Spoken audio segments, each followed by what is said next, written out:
Out of all people, Damian Lillard has requested a trade. A guy that's made a reputation of being a loyal player, someone who'd never abandon the team that drafted him. To be completely honest, he's actually one of the few players that's been keeping the old culture alive. In the 70s, 80s, 90s, and 2000s, the superstars stayed on their own team.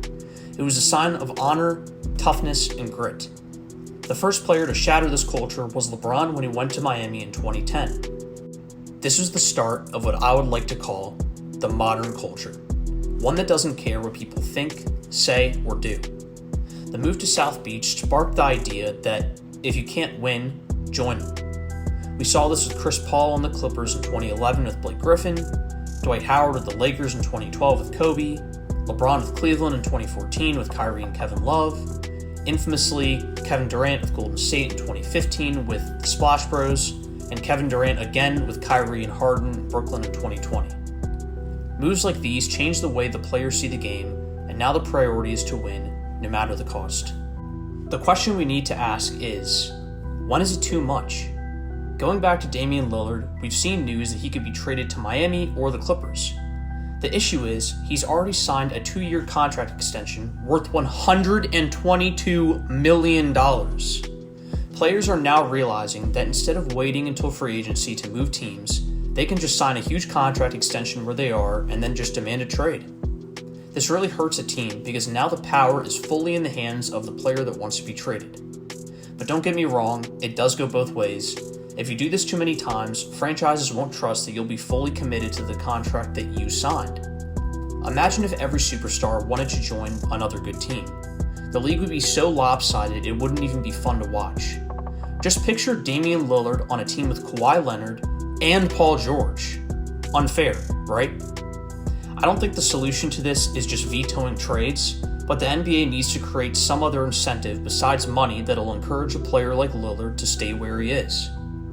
But wait, that's exactly what they did. At the time of the COVID suspension in 2020, the Blazers were having a mediocre year and they were 3 games out from the 8th seed.